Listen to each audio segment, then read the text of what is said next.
함께 본문 성경절 마태복음 5장 6절 말씀을 오늘 함께 보시겠습니다. 마태복음 5장 6절의 말씀입니다. 이 글씨가 좀 작을 수 있겠습니다. 마태복음 5장 6절 찾아서 보시겠습니다. 네, 찾으셨으면 함께 읽도록 하겠습니다. 시작. 의에 줄이고 목마른 자는 복이 있나니 그들이 배부를 것임이요. 아멘. 네, 안녕하십니까? 네, 오늘 또 어김없이 주님의 전에 나오신 우리 모든 성도님들을 진심으로 환영합니다. 오늘은 지난 시간들에 이어서 팔복의 네 번째 복입니다. 의에 줄이고 목마른 자에 대해 함께 살펴보고자 합니다. 우리 성도님들께서는 살아오면서 본문에 등장한 바와 같이 줄이고 목마른 일이 있으십니까? 물론 대부분의 성도님들께서 배가 허기지고 또 목마른 그런 경험을 하신 일이 있으실 것입니다.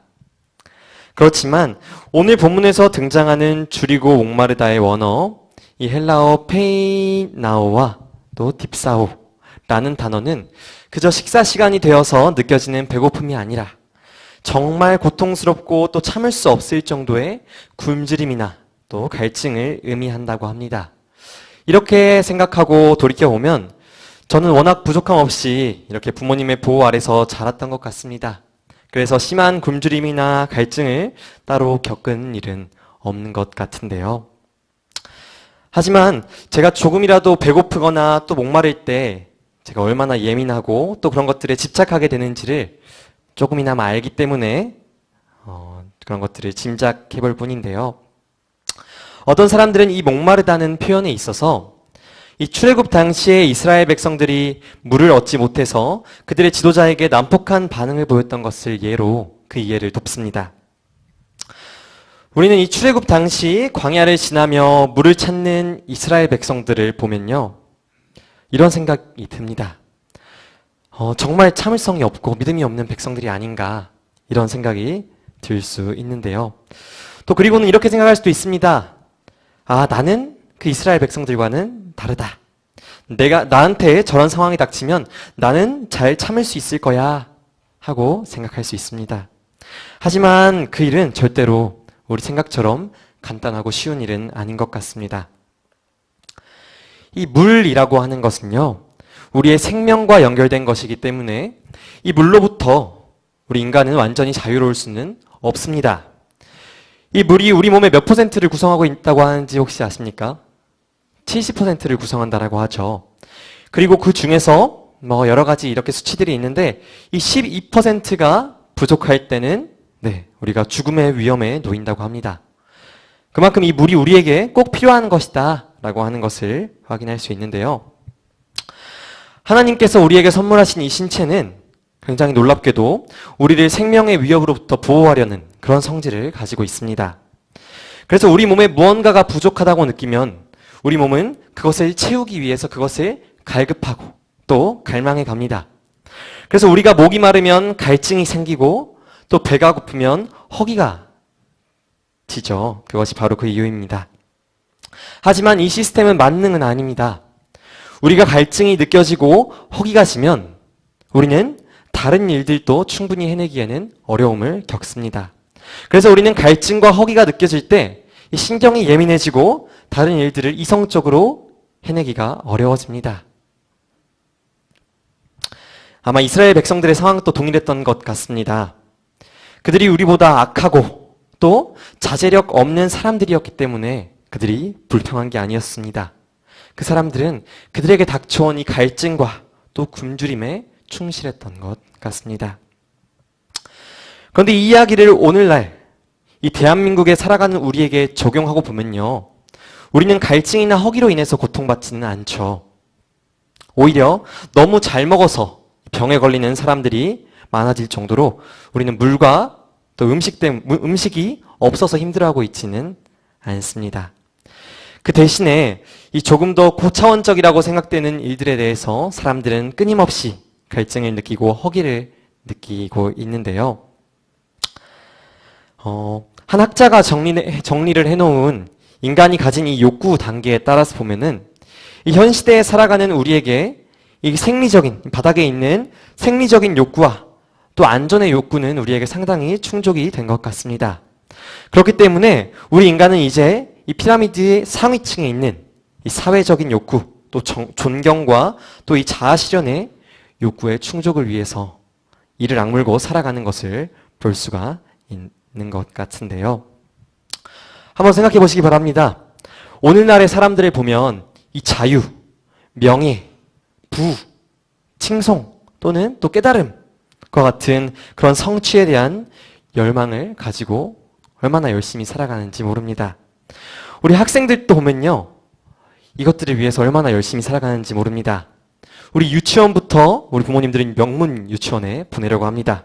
그리고 명문 초등학교, 명문 중고등학교, 명문 대학교까지 이렇게 가기 위해서 학생들과 그 부모님들이 노력하는 모습을 보면 이 갈증과 허기의 대상이 이 물과 음식이 아닐 뿐이지 이 세상에서의 성공과 또 부와 명예에 그 초점이 계속해서 맞추어져 있는 것을 볼 수가 있습니다. 이 이야기는 단순히 공부를 하고 있는 학생들에게만 해당되는 것은 또 아닙니다. 학생 외에도 모든 성인들, 나아가서 이곳에 우리 함께 있는 모두도 이 땅에서의 행복을 위해서 끊임없이 갈망하며 살아가고 있는 것 같습니다. 우리가 안식일 이후 3일간 각자 보냈던 시간을 한번 생각해 보겠습니다. 나는 내가 깨어있는 시간의 얼마를 과연 나의 행복을 위해서 사용했는가?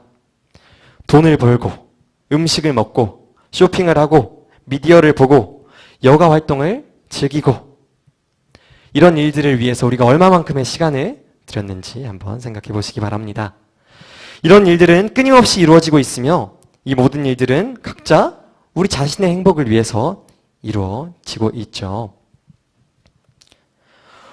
오늘 본문의 말씀은 이것을 지적하고 있는 것입니다. 우리는 지금 무엇에 목말라 있습니까? 혹시라도 나 자신의 행복에 목말라서 그것을 얻기 위해서 고군분투하면서 살아가고 있지는 않습니까? 우리 성도님들께서는 정말로 의에 목마른 사람들이십니까? 이 무엇에 목마른가 하는 것은 굉장히 중요한 일입니다. 앞서 살펴보았듯이 목마른 사람은 물을 갈망합니다. 이 물이 없어서 물을 갈망하는 사람들에게는 다른 것은 보이지 않습니다. 이 이스라엘 백성들이 아무런 이유도 없이 무례하고 난폭하게 행동했을까요? 아니었을 것입니다. 그들의 이 물을 향한 갈망이 그 물만 보이게 했던 것입니다.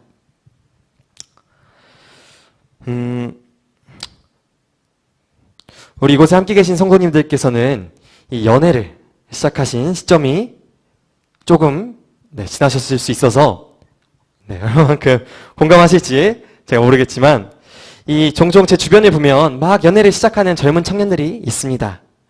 그런데 이 사람들을 보면요. 막 연애를 시작할 때는 이 연인에게 푹 빠져있는 모습을 보게 됩니다. 그런데 그런 사람들은 주로 이전에 계속해서 교제해왔던 친구들과의 약속들은 뒷전으로 미뤄버리고 온전히 자기의 그 시간과 재물들을 그 사랑하는 그 연인에게 막 맞추려고 하는 그런 모습들을 보게 됩니다. 그런데 이런 것처럼 우리의 관심과 또 우리의 열망과 우리의 마음이 우리의 세상의 행복에 쏠려 있다고 한다면 이 우리의 눈에는 세상의 행복만을 위한 것만 보이지 우리 아버지 하나님의 사랑에 관심을 가지기가 어려워진다라고 하는 것입니다. 그래서 마태복음 6장 24절은 분명히 말합니다. 한 사람이 두 주인을 섬기지 못할 것이니 혹 이를 미워하고 저를 사랑하거나 혹 이를 중히 여기고 저를 경히 여김이라. 너희가 하나님과 재물을 겸하여 섬기지 못하느니라. 어떤 사람들은 말합니다. 행복하기 위해서 이 신앙을 하는 거 아니냐. 그런데 우리가 과연 우리가 원하는 것까지, 우리가 행복할 수 있다고 생각하는 것까지 다 포기하면서 신앙을 해야 하느냐라고 말할 수도 있습니다. 우리 성도님들께서는 어떻게 생각하십니까? 우리의 행복이 먼저일까요? 우리의 신앙이 먼저일까요? 만약 우리의 신앙보다 이 행복이 중심이 되고 행복이 먼저가 될 경우에는요, 우리의 신앙은 그저 우리가 겉에 이렇게 걸치는 옷이 될 수밖에 없다고 생각합니다. 우리가 입는 이 옷은 우리의 것이긴 하지만 우리와 하나가 될 수는 없습니다. 왜냐하면 이 옷은 마음에 들지 않으면 또는 상하면 우리가 그저 바꾸어 입혀지고 또 마음에 들지 않으면 버려지고는 하죠. 이처럼 자신의 행복이 우리의 중심을 차지하면 우리의 신앙은 그저 하고 싶으면 하고 하기 싫으면 하지 않는 이런 액세서리가 될 수도 있다고 하는 것입니다. 이런 신앙이 우리가 해야 하는 신앙일까요? 아니죠. 우리의 행복은 사실 우리의 중심이 하나님의 사랑으로 가득 찰 때 이제 부차적으로 따라오는 것입니다. 이 세상에서 말하는 행복이라고 하는 것은 감정이고 또 절대로 영원할 수가 없습니다. 그렇기 때문에 이 지혜의 왕인 솔로몬은 계속해서 세상 것들에 대해서 헛되다 강조하고 있는 것입니다. 우리의 중심이 그리고 우리의 갈망이 우리 예수님께로 향할 때 우리가 비로소 진정한 행복을 누릴 수 있다고 하는 것입니다. 존경하는 빛골교회 성도 여러분, 진정한 행복을 누리면서 살고 싶지 않으십니까? 이 신앙을 통해서 주어지는 진정한 행복을 얻기 위해서 또 시간을 내어서 이 자리에 나오신 것 아닙니까? 이 시간, 우리의 갈증과 또 우리의 갈망이 무엇을 향해 있는지 되돌아보는 그 귀중한 기회를 얻는 시간 되시기를 간절히 소망합니다. 오늘은 다른 날과는 다르게 이 네 번째 복의 핵심인 의에 대해서 더 살펴보기 전에 저들에게 주어지는 이 복이 무엇인지 먼저 살펴보기 원합니다. 의에 줄이고 목마른 자는 복이 있나니 그들이 배부를 것이미요 라고 말하고 있습니다. 그들의 허기와 갈증이 이 의에 줄이고 또 목마른 자들에게 충만하게 채워진다라고 하는 것입니다. 성경에는 이처럼 이 구하고 또 갈급하는 자에게 주어지는 축복의 말씀이 분명하게 기록되어 있습니다. 마태복음 7장 7절은 말합니다. 구하라 그리하면 너희에게 주실 것이요 찾으라 그리하면 찾아낼 것이요. 또 마태복음 6장 3절은 말합니다. 그런즉 너희는 먼저 그의 나라와 그의 의를 구하라. 그리하면 이 모든 것을 너희에게 더하시리라. 네, 하나님께서는 이 의를 갈구하고 원하는 자에게는 분명하게 주실 것이라 약속하셨습니다. 요한복음 4장 14절도 같은 것을 말합니다. 내가 주는 물을 마시는 자는 영원히 목마르지 아니하리니 내가 주는 물은 그 속에서 영생하도록 솟아나는 샘물이 되리라. 네, 우리 예수님께서 약속하신 물은요 그저 평범한 샘물이 아니라 영원히 솟는 샘물이다 라고 하는 것입니다. 그 말인즉슨 이 의를 갈망하고 또 의를 구하는 사람에게 약속된 복은 확실한 것이다 하는 것입니다. 예, 성도 여러분, 이 복을 얻고 싶지 않으십니까? 하나님께서 채워주시겠다고 약속하신 그 의를 얻고 싶지 않으십니까? 그 의를 얻어가는 우리 모두가 되길 간절히 소망합니다.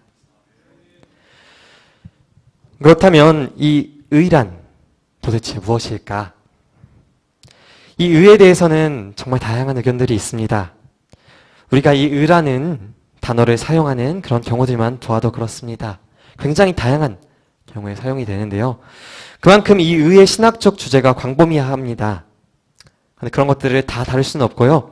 제가 이 시간 함께 살펴보기 위해서 정리한 의는 다음과 같습니다. 첫째, 의는 하나님의 율법이며 예수님의 품성이며 사랑입니다. 두 번째로 의는 하나님의 율법에 순종하는 것입니다. 그리고 세 번째로 이 구원받는 사람들은 의인들입니다. 네, 이 시간이 충분하지 않기 때문에 이 세 가지를 따로따로 분리해서 보려고 하는 것은 아니고요. 예수님께서 사용하신 이 마태복음 22장의 혼인잔치의 비유를 통해서 이 의를 살펴보고자 합니다. 네, 마태복음 22장 9절로 13절의 말씀입니다. 네, 마태복음 22장 9절로 13절의 말씀입니다. 제가 읽겠습니다. 내거리 길에 가서 사람을 만나는 대로 혼인잔치에 청하여 오라 한대 종들이 길에 나가 악한 자나 선한 자나 만나는 대로 모두 데려오니 혼인잔치에 손님들이 가득한지라. 임금이 손님들을 보러 들어올새 거기서 예복을 입지 않은 한 사람을 보고 이르되 어찌하여 예복을 입지 않고 여기 들어왔느냐 하니 그가 아무 말도 못하거늘 임금이 사환들에게 말하되 그 손발을 묶어 바깥 어두운 데에 내던지라. 거기서 슬피 울며 이를 갈게 되리라 하니라. 이 혼인잔치의 비유는 이렇게 시작합니다. 천국은 마치 자기 아들을 위하여 혼인잔치를 베푼 어떤 임금과 같으니. 이 비유는 사실 예수님을 받아들이지 않는 유대인들을 향한 경고를 담은 비유였습니다. 이 한 아들의 혼인잔치를 준비한 임금이 손님들을 초대합니다. 그 손님들을 열심히 초대했지만 그 손님들은 초대에 응하지 않고 오히려 그 초대장을 가져온 종들을 죽이면서까지 그 초청을 거절합니다. 그 결과로 그들은 죽임을 당합니다. 이것은 하나님의 아들이신 예수님을 거절한 이 유대인들에게 대한 경고의 말씀이었습니다. 여기서 우리가 함께 살펴본 이 본문의 말씀은 그 이후에 벌어진 내용입니다. 혼인잔치는 이미 준비되어 있었고 초청했던 사람들은 혼인잔치에 오지 않았습니다. 그렇기 때문에 이 임금은 종들을 시켜서 길에 나가 악한 자나 선한 자나 만나는 대로 모두 데려오라고 명령합니다. 그래서 이 종들은 밖에 나가서 사람들을 데려와서 이 잔치에 빈자리들을 채웠습니다. 이 빈자리를 채운 사람들은 값없이 초대되었습니다. 하지만 저들이 준비해야 하는 한 가지가 있었는데 그것이 무엇이었을까요? 네, 그것은 바로 혼인잔치에 합당한 예복이었습니다. 하지만 또 생각해보면 그들은 갑자기 길에서 불려온 사람들이었기 때문에 이 예복을 준비할 시간이나 여유도 없었습니다. 그랬기 때문에 사실 그들의 예복도 또한 그 임금이 그들을 위한 선물로 준비했었습니다. 그렇다면 사실 이 잔치에 참여하기 위한 이 번거로운 모든 것들이 다 준비가 되어 있었습니다. 그럼 이 잔치에 참여하는 사람들에게 남은 일은 그들이 해야 한 한 가지는 무엇이었을까요? 그것은 그 준비된 예복을 입는 것이었습니다. 이 임금은 저들에게 많은 것을 요청하지 않았습니다. 그저 준비된 예복을 입는 것을 요구했습니다. 그래서 대부분의 사람들이 그 예복을 입었지만 딱 한 사람, 그 한 사람이 예복을 입고 있지 않았던 것입니다. 이 사람이 결국 어떻게 됐습니까? 임금은 이 예복을 입지 않은 사람의 손발을 묶어서 바깥 어두운 데에 내던지라 명령합니다. 그것이 이 예복을 입지 않은 사람의 최후였습니다. 영감의 글은 이 예복을 어린 양의 혼인잔치에 참여하는 그리스도인들이 갖추어야 할 성품인 의라고 말합니다. 또한 이 임금이 준비한 그 예복을 그리스도께서 입혀주시는 의로 설명하고 있습니다. 저도 이 예복을 의로 바꾸어서 이 22장의 말씀을 다시 살펴보고자 합니다. 유대인들이 예수님을 거절하였고 그 귀한 복음의 특권은 빈부귀천을 막론하고 우리 모든 인류에게 주어졌습니다. 예수님께서는 모든 인간을 위해 돌아가셨고 우리 모두를 이제 구원으로 초청하신 것입니다. 그리고 우리를 초청하신 예수님께서는 주님께서 우리를 위해 십자가에서 준비하신 의의 옷으로 죄된 우리 육체를 입혀서 당신의 혼인잔치에 참여시키시는 것입니다. 그렇기에 이제 우리에게 남은 것은 그 의를 믿음으로 받아들이는 것 뿐입니다. 이것이 바로 칭의입니다. 고린도후서 5장 21절입니다. 하나님이 죄를 알지도 못하신 이를 우리를 대신하여 죄로 삼으신 것은 우리로 하여금 그 안에서 하나님의 의가 되게 하려 하심이라. 아멘. 네, 죄가 없으신 우리 예수님께서 십자가에 달린 이유가 무엇입니까? 우리를 구원하시기 위해서죠. 그분께서는 우리의 죄를 대신하여 지시고 우리를 의롭다고 간주해 주신다는 것입니다. 그래서 본교회의 기본교리는 이 칭의의 개념을 정죄의 반대 개념으로 말하며 참회하는 죄인을 의롭다고 선언하시거나 또 의롭다고 간주하시는 하나님의 행위다 라고 설명하고 있습니다. 네, 이 칭의는 이것과 같은데요. 그렇다면 성도 여러분, 구원을 받는 사람들은 어떤 사람들일까요? 이걸 간단하게 정리하면 앞서 말씀드린 대로 구원을 받는 사람들은 이제 이 칭의를 받은 의인들입니다. 그렇죠. 그런데 이 의인의 의라고 하는 단어는 굉장히 특별합니다. 저희 아버지와 함께 성경 공부를 하면서 우리 성도님들께서 이미 많이 보셨을 거라고 생각하는데요. 이 의라는 단어를 한자로 보았을 때, 우리는 그 가운데 이 양과 손과 그리고 창을 발견할 수가 있습니다. 이것이 무엇을 의미합니까? 이 의라고 하는 것은 어린 양의 죽으심으로 비로소 이루어질 수 있다라고 하는 것이죠. 네, 우리 예수님의 십자가 희생으로 비로소 우리는 의롭다 하심을 얻을 수 있게 되었다라고 하는 것입니다. 참으로 아름답고 감사한 일이 아닐 수 없습니다. 그 사실에 감사하며 또 믿음으로 주님께서 허락하시는 의를 우리의 것으로 받아들이는 우리 모두가 되기를 간절히 소망합니다. 여기서 조금은 조심스럽지만 정말 또 중요한 것이 한 가지 남아있어서 말씀드리려 합니다. 우리가 살펴보아야 할 이 믿음의 주제에서는 이 행함인가 믿음인가 하는 것이 남아 있습니다. 어떤 사람들은 말합니다. 믿음이 중요하다면 우리의 행위는 어떻든지 별 의미가 없는 것이 아닌가. 그런데 왜 우리 재림교회는 이렇게 율법과 이 행위들을 강조할까? 이렇게 궁금증을 갖는 사람들도 있습니다. 또한 다른 많은 개신교회는 이 믿음으로 말미암는 의를 강조하면서 우리 재림교회가 행함을 너무 강조한다 라고 비난하기도 합니다. 그래서 잘 알지 못하는 분들은 우리 교회에 대해서 율법주의다 라고 말을 하기도 하는데요. 하지만 우리는 이 행함으로 말미암는 의를 따르지 않고 이 믿음으로 말미암는 의에 이 교리를 받아들이고 있습니다. 누군가는 말할 수도 있습니다. 뭐 교리가 그렇게 중요할까? 그냥 예수님 잘 믿고 그냥 행복하게만 살면 되는 거 아닌가? 그렇게 생각할 수도 있지만요.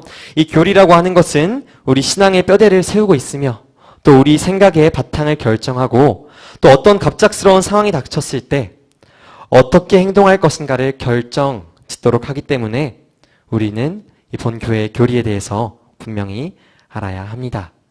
우리 성도님들께서는 이 의의 교리에 대해서 확실한 인식을 가지고 계십니까? 이 개신교의 역사, 또 이 재림교회의 역사만 살펴보아도 이 믿음과 행함 사이에 여러 충돌이 있었음을 우리는 알 수 있습니다. 이 1517년에 이 마르틴 루터의 종교개혁은 이 행함으로 말미암는 의에서 벗어나서 믿음으로 말미암는 의를 굉장히 강조했습니다. 그렇기 때문에 이 마르틴 루터는 이 로마서 3장 28절에 나온 것 같이 그러므로 사람이 의롭다 하심을 얻는 것은 율법의 행위에 있지 않고 믿음으로 되는 줄 우리가 인정하노라 라는 이 말씀에 동의하면서 이 로마서를 사랑했으며 또 반대로 이로 보건대 사람이 행함으로 의롭다 하심을 받고 믿음으로만은 아니니라 라고 기록한 이 야고보서에 대해서는 극단적으로는 지푸라기 서신이다 라고 표현하기도 했었습니다. 그런데 이런 루터의 가르침에 따르는 개신교회가 많았으며 이러한 사상은 행동의 중요성을 너무나도 약화시키는 그런 악효과를 낳기도 했습니다. 또한 오늘날 재림교회 내에도 이 그리스도의 인성론과 관련해서 많은 논쟁이 이루어지고 있죠. 그래서 우리는 이에 대해서 바른 이해를 가져야만 합니다. 그래야지 우리의 신앙이 이제 흔들리지 않을 수 있다라고 하는 것입니다. 우리 재림교회는 우리 예수님의 인성론 문제에 대해서 예수님이 완전히 죄된 인간으로 오신 것이 아니요, 또 완전한 신으로 오신 것도 아닌 신이신 우리 예수님께서 죄의 유혹을 받을 수 있는 연약한 인성을 취하여 오신 것으로 분명하게 가르치고 있습니다. 이 인성론의 문제는 굉장히 중요합니다. 만약 우리 예수님께서 죄를 지을 가능성이 아무런 결함이 없는 완전한 신으로 이 땅에 오셨다라고 한다면 우리는 절대로 그 신이신 예수님을 우리의 모본으로 삼을 수가 없게 됩니다. 그렇다라고 한다면 우리는 그저 믿음으로만 구원을 받을 수 있다라는 논리가 성립이 됩니다. 하지만 반대로, 오히려 극단의 반대로 예수님께서 우리와 완전히 똑같은 그런 죄인으로 오셨다라고 한다면 우리가 구원받기 위해서는 예수님께서 사셨던 것처럼 이 완전한 행위로 살아야지만 또 구원을 받을 수 있다는 논리가 성립이 됩니다. 그런데 이것을 극단으로 생각하다 보면 여기서 문제가 발생합니다. 이 전자는 믿음으로만 말미암는 의의 극단으로, 또 후자는 행함으로 말미암는 의의 극단으로 빠질 위험이 있습니다. 이에 대해서 본교회는 정확하게 이야기를 하고 있습니다. 예수님께서는 그 둘 중에 하나가 아니라 죄의 유혹을 받을 수 있는 연약한 육체를 가지셨으나 죄는 없이 이 땅에 오셨다라고 분명하게 이야기하고 있습니다. 이것은 예수님께서 완전한 신이나 또 완전한 인간으로 이 땅에 오지는 않으셨음을 뜻하며 우리의 구원도 믿음과 행함의 양극단으로 결정되지는 않는다는 것을 의미합니다. 그렇기 때문에 이 행함과 믿음의 교리 사이에서 우리가 가져야 할 자세는 다음과 같습니다. 야고보서 2장을 보면 다음과 같은 말씀들이 기록되어 있습니다. 내가 보거니와 믿음이 그의 행함과 함께 일하고 행함으로 믿음이 온전하게 되었느니라. 또 17절은 다음과 같이 말합니다. 이와 같이 행함이 없는 믿음은 그 자체가 죽은 것이라. 이 성경절들이 하고 싶은 말이 무엇일까요? 우리의 의는 예수 그리스도를 믿음으로 우리에게 주어지는 것이며 그 결과로 우리가 하나님의 율법에 순종하게 된다라고 하는 것입니다. 그래서 조금 전에 살펴보았던 이 예복의 비유가 이 의와 더욱 일치하는 것입니다. 이 임금이 준비한 예복은 우리의 예수님께서 우리를 위해서 준비하신 의입니다. 이와 동시에 이 예복은 초청받은 사람이 입었어야 했던 것과 같이 우리가 그 잔치에 참여하기 위해 갖추어야 할 우리의 품성입니다. 어떤 품성일까요? 그것은 바로 예수님의 품성을 닮은 의로운 품성입니다. 이 복합적인 의가 곧 우리가 찾고 또 갈망해야 하는 그리스도인 삶의 목표다라고 하는 것입니다. 우리 믿음의 조상 아브라함도 그랬습니다. 영감의 글은 다음과 같이 기록합니다. 아브라함이 의롭다 하심을 받은 것은 이 역동적 믿음의 기초 위에서였다. 그냥 믿음이 아니라 이 역동적인 믿음이다라고 하는 것입니다. 우리가 이러한 믿음으로 의를 갈급함으로 우리 성령님께서 허락하시는 의로 충만하게 되기를 간절히 소망합니다. 마무리하면서 한 가지 개념만 더 살펴보려고 합니다. 우리 성도님들께서는 만성탈수라고 하는 단어를 들어보셨습니까? 이 만성탈수는 우리 몸의 수분이 2% 이상이 부족한 현상이 이 3개월 이상 지속되었을 때 나타나는 것으로 여러 질환과 또 위협을 초래하는 무서운 것이라고 합니다. 특별히 이 만성 탈수가 무서운 것은 우리 몸의 갈증이 계속해서 지속되었을 때 처음에는 우리 몸이 그 갈증을 인식하지만 시간이 지나면 지날수록 우리 몸이 그 갈증을 쉽게 인식하지 못하는 상태가 된다고 하는 것입니다. 그런 상태가 지속되면 우리 몸은 더 이상 갈증을 느끼는 것이 아니라 어느 순간 이 질병으로 그 부족을 나타내게 된다 하는 것입니다. 굉장히 무서운 일이죠.